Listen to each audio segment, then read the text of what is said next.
Welcome, everyone. First things first, Okanagan is grateful to be located on the unceded traditional territory of the Seal Okanagan people. We honor and thank the Seal community, their leaders, and their community organizations who work to keep the land and culture and environment healthy and beautiful for future generations. The Anauken Center, which is located on Green Mountain Road on the Penticton Indian Reserve, is a language and cultural training center. And in a couple of weeks, they're hosting their annual fair, where they invite the public to come. This is an annual opportunity to tour the unique Anauken building, to purchase Indigenous handmade crafts and art, to taste delicious food, to purchase handmade arts and crafts. And there's a selection of literature done by Thetis Books. So it's a wonderful opportunity to experience all that the Anauken Education Center has to offer. So that's December the 9th, rather. And I think, Lori, were you able to put the poster on? No? Sorry, it didn't work. Oh, well, that's all right. December the 9th on Saturday, all day.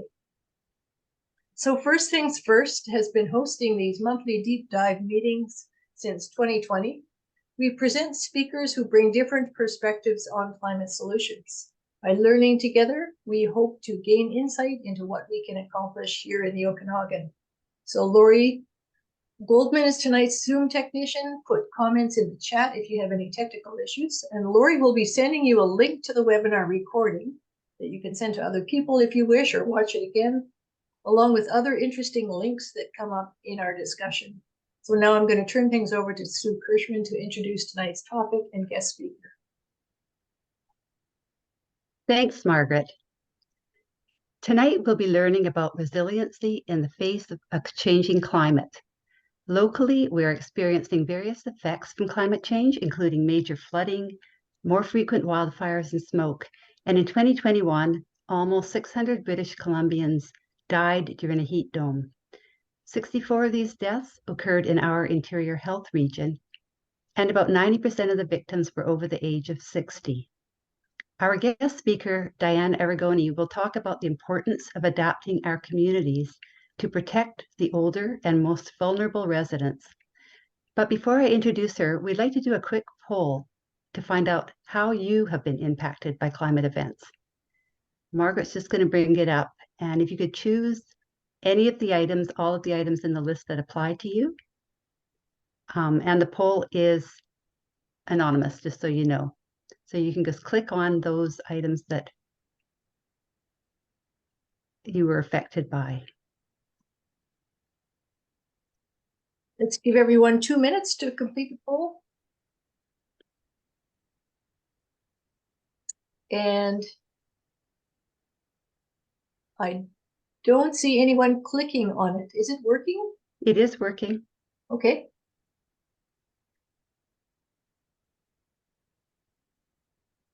Yeah. I don't see anyone participating though. Are people able to click on the poll? Yep, it's working there. Okay. It's showing so far we have about 80% people were affected by wildfire smoke. Good. For some reason, I'm not seeing it. When you see 100%, let me know and I'll end it. So 15 people have answered. 17 have answered. It says 100% answered. Mm-hmm. Oh, it keeps changing. It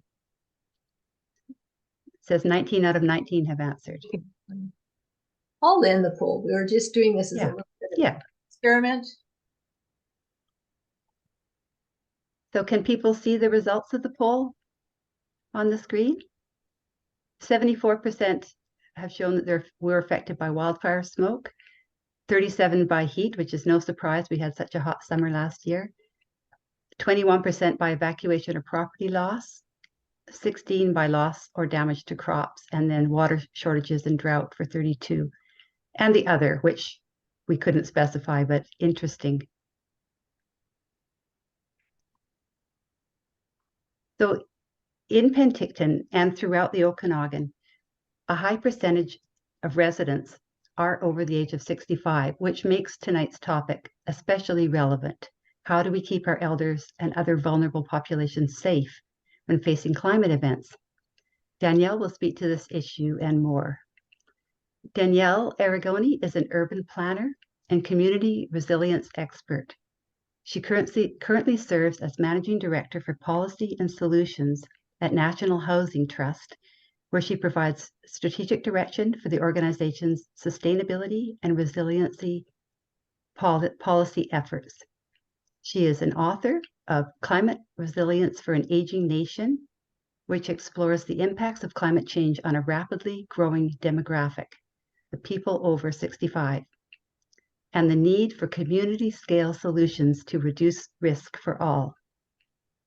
Prior to joining NHT in 2022, Danielle held leadership positions in AARP, the U.S. Environmental Protection Agency, and the U.S. Department of Housing and Urban Development. She holds a master's degree in city and regional planning from Cornell University, a bachelor's degree in planning from University of Oregon, and serves as a board member for the League of American Bicyclists and Smart Growth America. And we really appreciate you being here tonight, Danielle, especially given the lateness of the hour for you. It's my pleasure. Thank you so much for inviting me, Sue and Lori and Margaret and all of you. I'm really honored to be with you tonight and happy to be a part of this conversation. I was so glad when Lori reached out to me after hearing me do a talk for another group a couple months ago and found it to be very personally relevant to her and resonant with her, which brings my heart great joy. So I'll beg your indulgence as I struggle with technology. Hopefully it will work. I will also beg your indulgence if my audio is anything less than smooth. I hope that it will be smooth. Similarly, I will beg your indulgence with any sort of oversight that I inadvertently make with regards to Canada. Most of my work, all of my work has been on this topic has been in the US. So if I err in characterizing the conditions in Canada, please bear with me. I hope that you can see the visual okay of the main title slide there. If not, please speak up and let me know. Looks great. Okay, wonderful. So I'm again really happy to be here. I always try to start with a brief mention of the organization that I work for. We're a nonprofit national organization. We develop affordable housing here in the US, and I lead the policy work. And a lot of what we are trying to do these days is to really bring climate solutions to affordable housing, recognizing that in many cases, the residents of affordable housing are those people who are going to be most impacted by climate change. And so we do that in a number of different ways, certainly not the least of which is building homes that we hope will stand the test of time and be climate resilient in their very functioning. But what I'm here tonight to talk about is really these two trends that we have already alluded to, that have already been mentioned, that are really both concurrent and sort of mutually impactful, and that are shaping the way our communities are formed and need to be formed going forward. Those two trends are the aging of our population here in the US and around the world, and our changing climate. For most people, certainly I know for you all, there's little doubt anymore that climate change is real and it's here and it's already impacting our daily lives. Across the world, and particularly here in the US and in BC, people now endure summers that are characterized by code red air quality days and winters by either too much or too little snowpack. Extreme heat and extreme cold are becoming more common throughout the US and across the world. Hurricanes are increasingly frequent, intense, and deadly. We see clear evidence of the effects of climate change in the destruction that it leaves behind. Here in the US, the National Oceanic and Atmospheric Administration tracks the number of events that result in at least $1 billion of damage each year. Many years ago, not that many years ago, the average was 8 events of this type per year. Last year, we had 18 events. This year, as of last month, we already had 24, and our hurricane season had not yet concluded. These disasters include the full array of climate-fueled events, including wildfires, storms, flooding, hurricanes, cold waves, and droughts, and reach nearly all the corners of our country and yours as well. Time and time again, we see that events of this scale lead to the loss of life and the devastation of homes and communities that will in many cases take years to recover from, as is still the case in parts of the Pacific Northwest and certainly parts of Canada from the wildfires that have occurred there in recent years. Lori shared with me before the talk tonight that there have been 3 out of control wildfires there in British Columbia, not that far away from you all, that led to many evacuees in the hotels, a state of emergency for weeks, and really just this unprecedented sort of level and scale of wildfires in Eastern Canada that forced people from the Eastern Seaboard to protect themselves from this toxic smoke. She also shared that Canada had lost 16.5 million hectares of land as a result of thousands of fires, which is just remarkable when you think of the scale and what that equates to in terms of size, an area larger than the country of Greece. And then certainly, of course, the devastation brought about by Hurricane Fiona in 2022, leading to, again, many millions of dollars of damage and lives lost. So really, there's no part of our continent, frankly, that is untouched by this. And this trend that we're seeing intersects with another one and compounds another trend that is, I think, less talked about, frankly, but which is nevertheless going to have a very huge impact on our communities. Here in the US and across the world, we are growing older. In the US, people over 65 are the fastest growing demographic. Whereas 100 years ago, 1 in 20 people was over 65. Today, roughly 1 in 6 is. And that change is evident in Canada as well. In parts of BC, I understand that over 30% of the population are elders. Here in the US, in just 10 years, by 2034, we'll have more people over 65 than under 18 for the first time ever. And that group will be increasingly diverse with far higher growth rates among non-white populations than white older adults.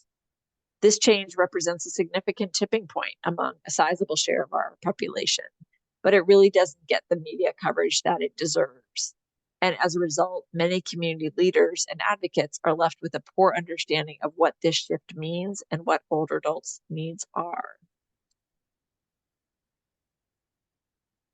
Part of the problem, part of the reason for this is that we lack a clear understanding of who older adults are here in the US. I think we don't talk about aging a great deal. We don't have a clear definition. By some standards, when people start receiving mail from AARP at age 50, that's when they become an older adult. For others, it's when they qualify for the 55 plus retirement community, or for others, it's when they can start claiming Social Security at 62 or tap their IRA at 65 or their pension. There's a whole array of numbers which I think lend themselves to a lot of confusion about what it actually means to be an older adult. Who are older adults?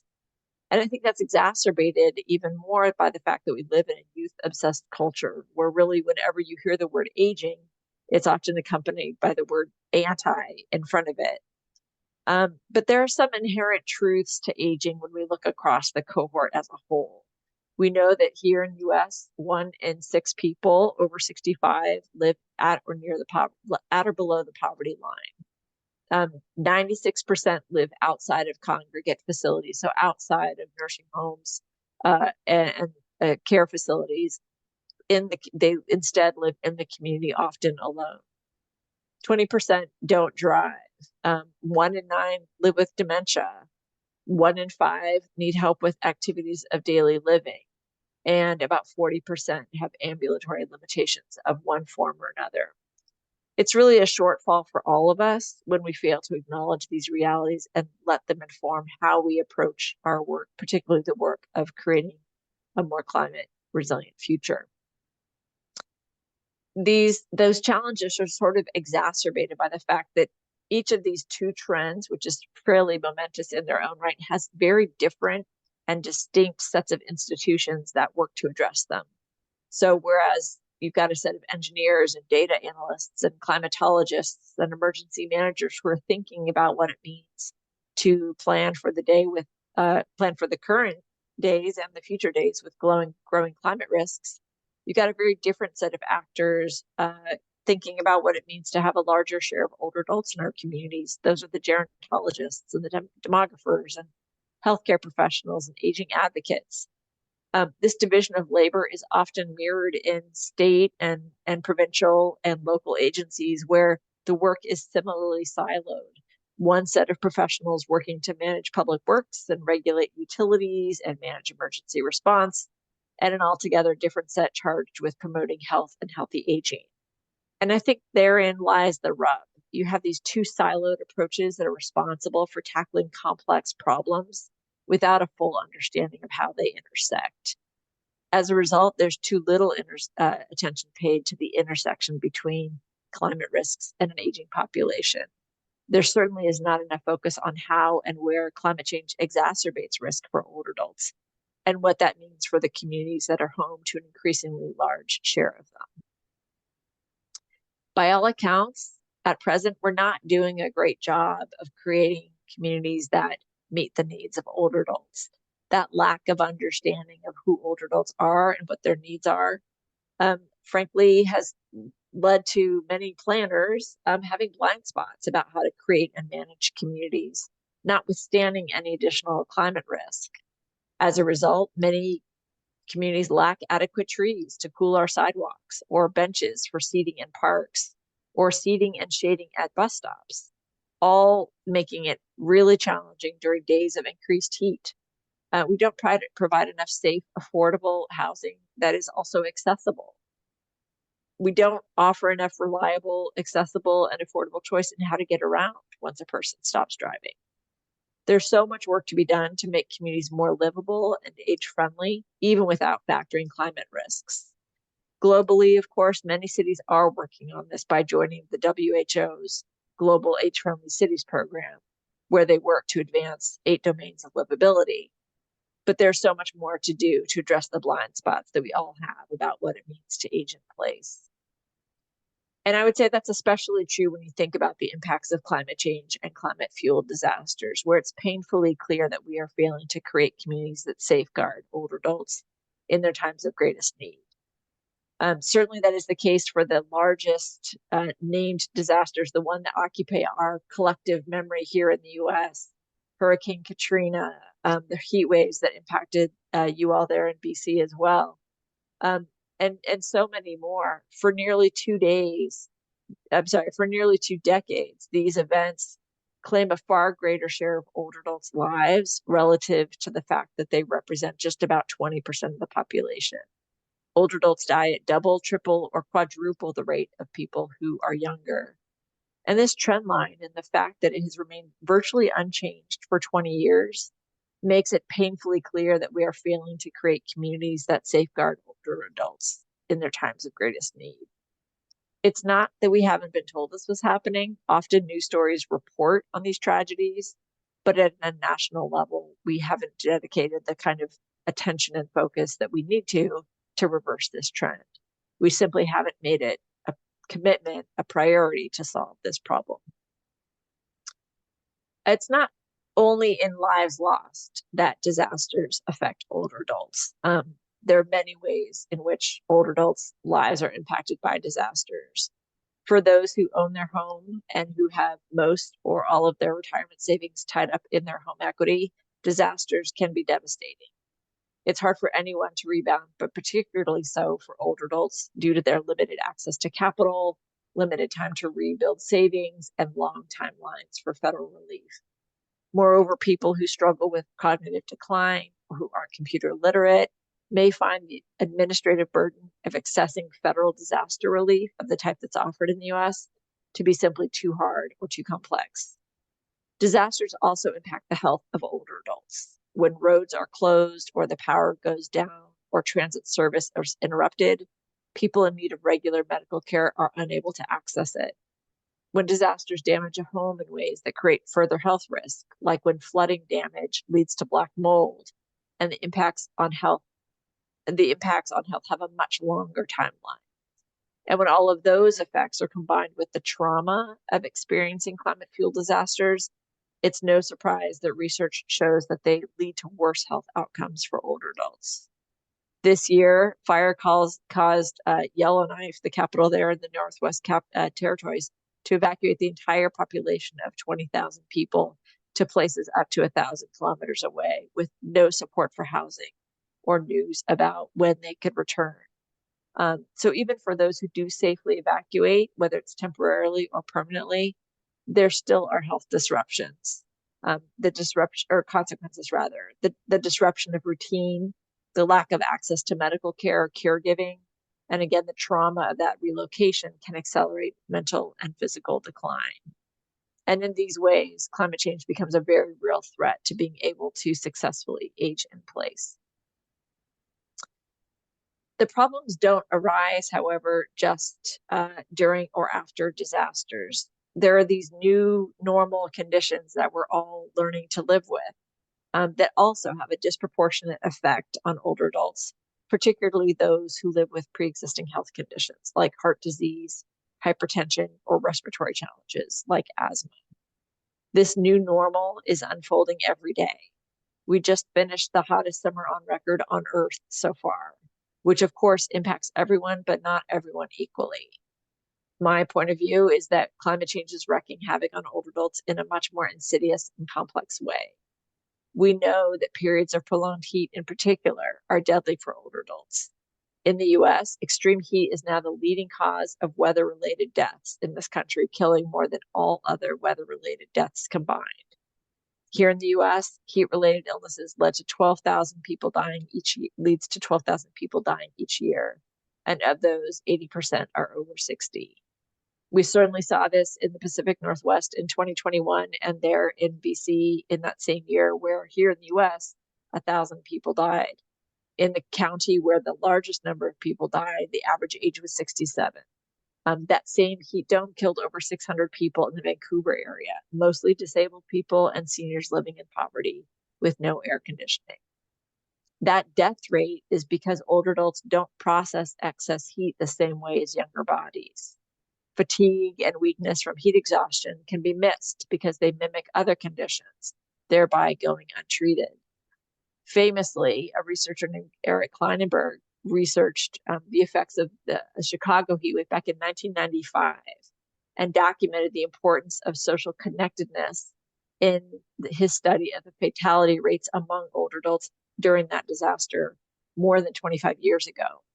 For the almost 30% of older adults who live alone today in their homes, that lack of connectedness translates into additional risk. Wildfires and flooding also have an impact.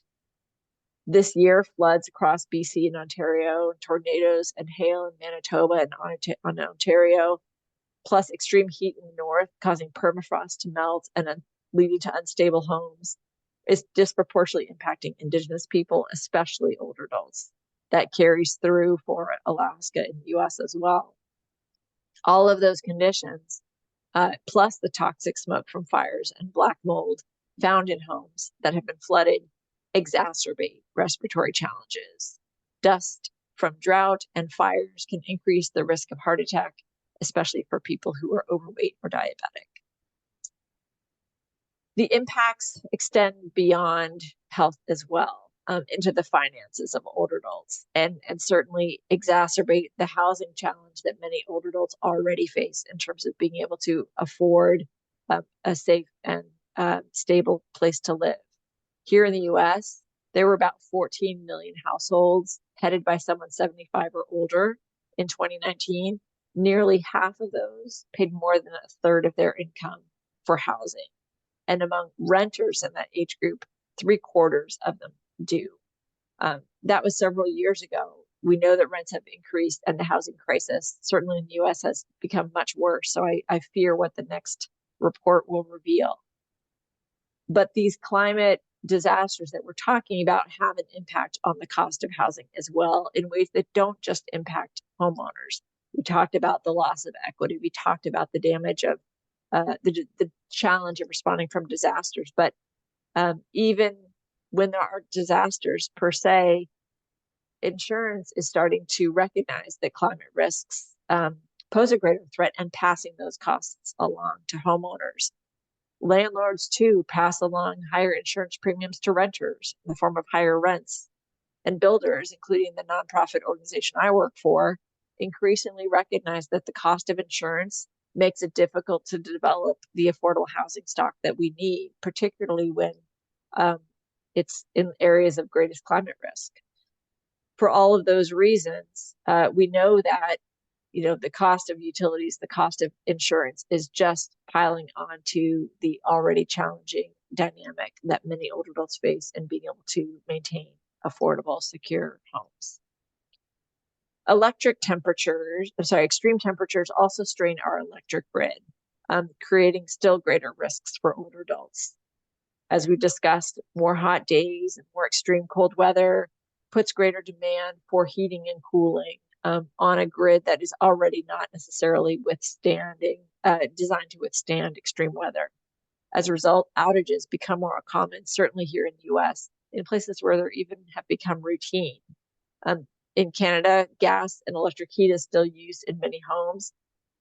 Perhaps there aren't electricity outages yet, but with future climate events, that remains an uncertain future. While those outages are an inconvenience for everyone, they are a true hazard for older adults who rely on in-home medical equipment such as oxygen machines and lifts. When they last several days, weeks, or even months, as has been the case here in the US, in Texas, in Louisiana, and Puerto Rico in recent years, those risks multiply.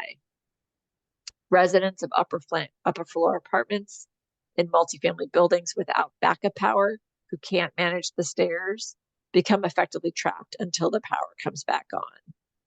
And the strain on our utilities doesn't just impact older adults' health and safety, it also takes a full toll financially. Already low-income households struggle to afford utilities.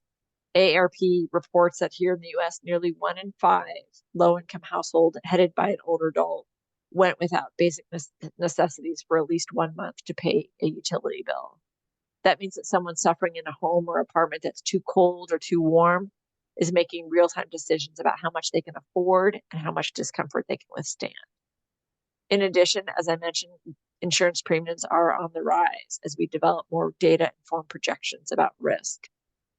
FEMA, which is the Federal Emergency Management Administration agency here in the US, is phasing those increases in, but nevertheless, homeowners will see premiums increase 18% every year for more than a decade. In very real terms, that means that a homeowner in Louisiana, for example, would see their flood insurance grow from $842 a year to more than $5,000 a year. The cost of homeowners insurance remains one of the most volatile sources of housing price increases.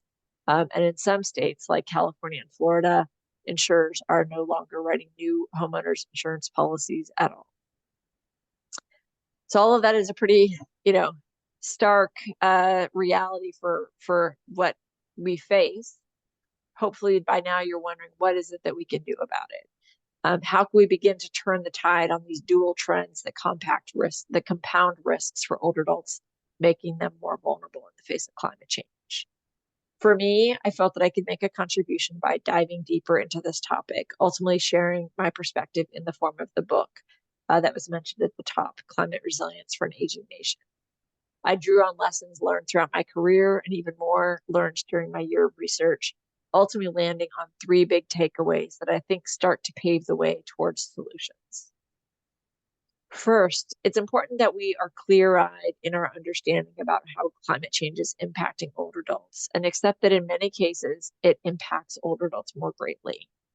That has to start with an understanding of who older adults are and what their needs are, and understanding the difference, for example, between a healthy, engaged, financially secure 62-year-old and an 89-year-old living alone in substandard housing with chronic medical conditions and no savings.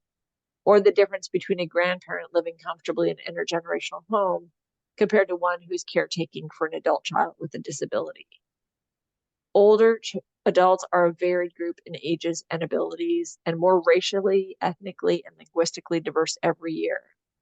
Layering on top of this, an understanding of how all of those conditions, be they financial, health, caregiving, connectedness, or others, intersect with climate risks, therefore becomes truly foundational and essential work. Second, we need to recognize that individual and even institutional preparedness is not enough. One conclusion that I reached from my research is that these lives lost aren't often the result of a failure of individuals to prepare. More often, they're the result of unrealistic expectations about what it means to be prepared for someone who lives on a fixed income, or who cares for a homebound family member, or who can't drive. They are also the result of system-wide failures that impact the whole community, but especially older adults, and therefore must be dealt with at the community scale. My third takeaway was really that for these and other reasons, it's why we need to lean into community-wide resilience as a solution. That means that all sectors and all disciplines have a role to play. Emergency managers, housing advocates, transportation planners, healthcare providers, and many more. This is no longer the job for any one sector. It's the job for all of us. And truthfully, I believe it is the job for all of us. After all, we all have older adults in our lives whom we love. We all presumably hope to live in a community ourselves where we will be safe and secure in the face of a changing climate. We are not on a path at the moment to create such communities, and therefore we must redouble our efforts to build community scale resilience. So I think you're starting to see now the imperative for this third takeaway around community resilience and why it is that we need to plan better at the community scale. We absolutely need to focus at that intersectional level in order to make the kind of change that we need.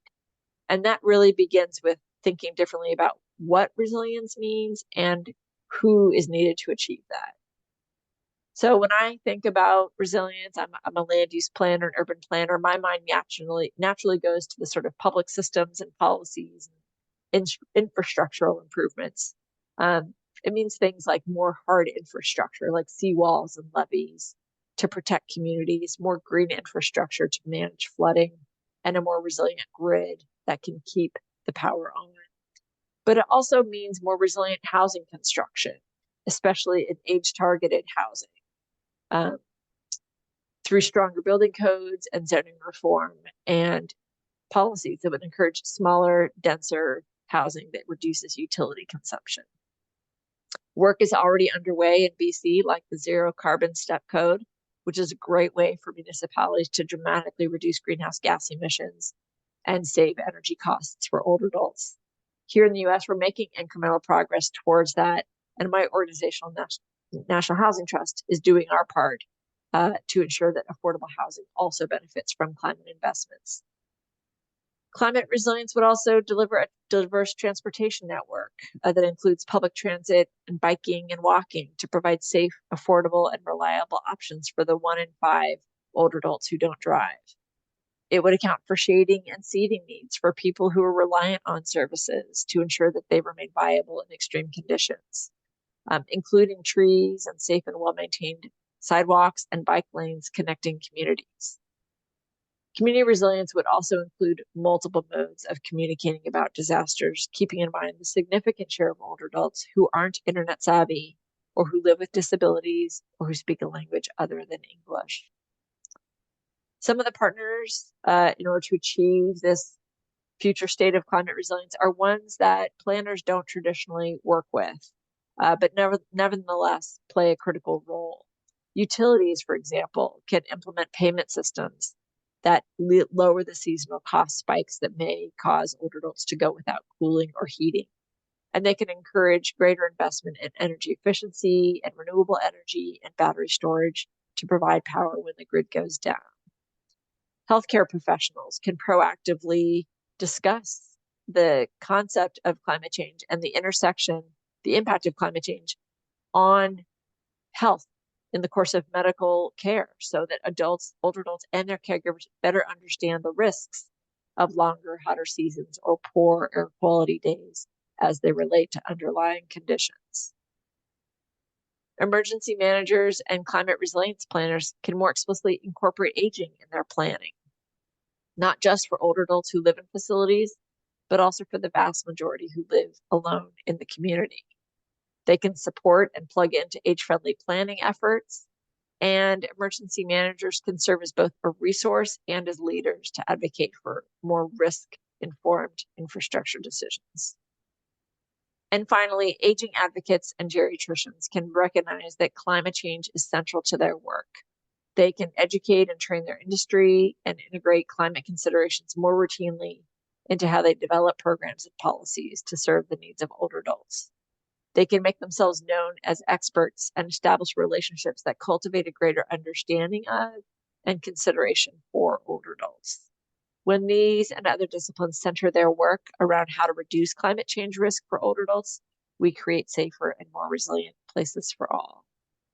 I'd like to close by thanking you for taking your valuable time to learn more about this topic and showing an interest in how to make your community a more resilient place for older adults. I truly do believe that this is a job for all of us as we seek both to reduce risk for the older adults in our lives today and for all of us tomorrow. So thank you. Thank you very much. We do have one question, which I'll ask you, and then other people, while we're doing this, feel free to put questions in the chat, which I'll give to Danielle. Someone mentioned that media coverage of climate events needs to be sensitive to older adults. They can become fearful, but also the media handling these events properly is important. Maybe you could comment on that. I'm just thinking about the heat event here. It was advertised that older adults could go to cooling centers, but there was no consideration as to whether people could actually get to those cooling centers. And then they discovered that people that ended up perishing in the heat event had people calling them, and they said, oh, they were fine. So yeah, we need more than just that call out. Yeah. Anyway, if you could comment more on that. It's such a tricky topic. I think it's a multifaceted one, right? On the one hand, I always I'm mindful of appearing to characterize all older adults as vulnerable. I think there's a difference between saying older adults are vulnerable and older adults have some vulnerabilities that need to be considered in climate resilience planning. And I do think it is things like mobility, not being able to drive, underlying health conditions that truly make some people, often older adults, more vulnerable. That's not to say that they are powerless or without agency. And I think that one of the challenges that we all have for older adults and for people of all ages is to not get into the sense of sort of climate fatalism, where it feels as if nothing can be done and there's nothing that's within our power to make things better. And I think, for older adults, I think the more that we can kind of daylight some of the challenges that exist, and maybe that's a family discussion at the beginning, but frankly, having your doctor ask you, what are you doing about, the wildfire smoke? Do you have an air purifier in your home? Have you thought about going to a cooling center on hot days, and how would you get there? Letting this become a little bit more of a natural part of how we navigate our world. I mean, we all got used to a lot of new practices in COVID, right? We became used to people asking, how are you getting your groceries? And how are you going to make it to your doctor's appointment? It's that same kind of, I think, level of inquiry that's needed here to anticipate some of the new conditions that we're going to be facing with climate change. But I do think, too, being able to sort of point the way for older adults to take some concrete steps that can help build that sense of agency, so that it doesn't feel like a fatalistic kind of point of view when talking about this topic. That could be, having a home energy audit done to understand what are the opportunities to save energy costs, or signing up for a special needs registry if the locality offers one, or becoming involved in conversations around street trees and how we can cool our neighborhoods so that pathways and sidewalks are actually usable in hot days. Like, these are all concrete things that we can undertake and do so that we become contributors to solutions rather than being only in the mindset of victims, vulnerable. Climate change is happening to us. Thank you. Another person has asked about the cost of insurance, which is going up. And of course, insurance isn't even available now increasingly in areas where there are flooding vulnerabilities.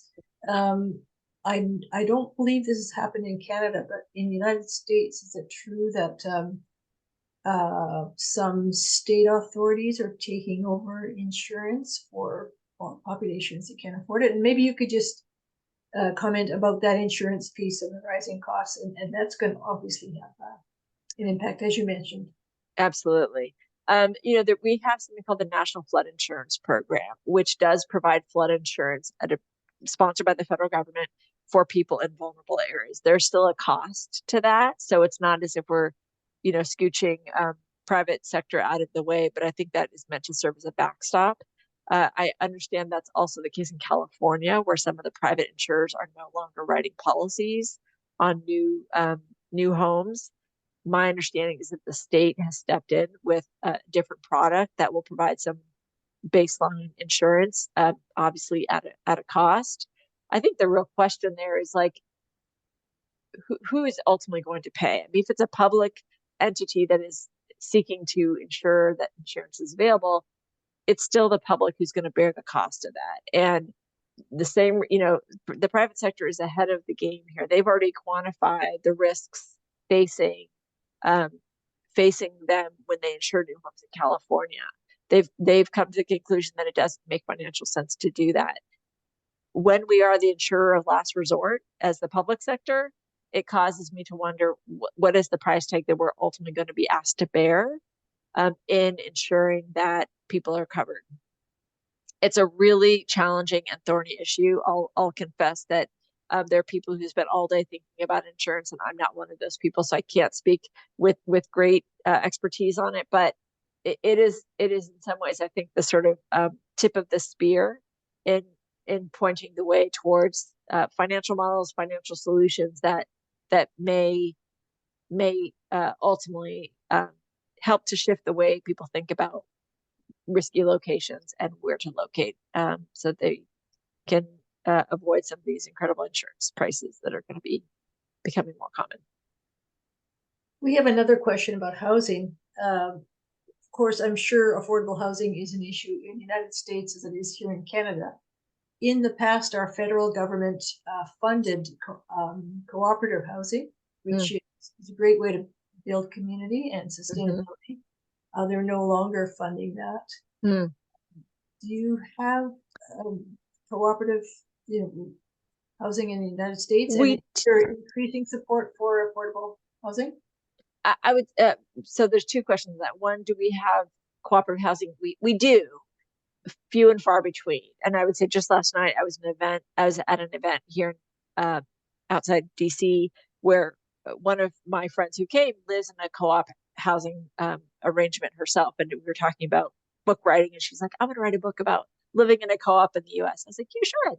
It's a great idea. It's a co-housing model specifically. I lived in a co-op myself. It's an ownership structure more than anything here in the US. It's not necessarily driving the way that people live with one another as much as the co-housing model is. Having said all that, it is not a common housing type here in the US. To my knowledge, the federal government has never sort of leaned into that as a housing solution. That when that gets constructed, it's the product of a grassroots effort or a very motivated nonprofit organization who wants to bring that model online.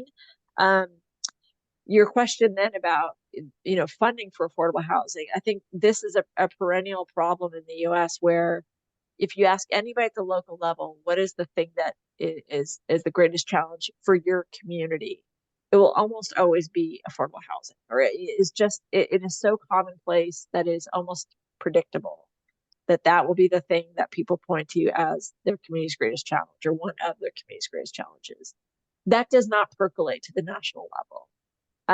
When we'll be hearing presidential debates for the next year, 11 months, and I can almost guarantee that housing will not be among the topics that are discussed, because it is such a hyper local level decision.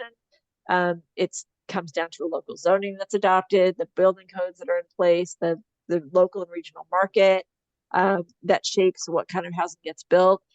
Having said all that, I would say the federal government is doing a better job at both trying to incentivize localities to relax their zoning restrictions so that we can build more housing units, smaller housing units, more clustered housing units. That comes about when we're able to modify our zoning requirements. There's a nice momentum there. And then I would say the other thing I'd point to is that we passed something called the Inflation Reduction Act a year ago that brings online a huge amount of dollars for climate investment. We at National Housing Trust and many others are trying to ensure that as many of those dollars goes into affordable housing, both new construction and existing affordable housing, so that we can ensure that it kind of stands the test of time, particularly in light of the climate risks that we face. Thank you, Danielle. I'm conscious of time. It's getting towards 11 o'clock your time.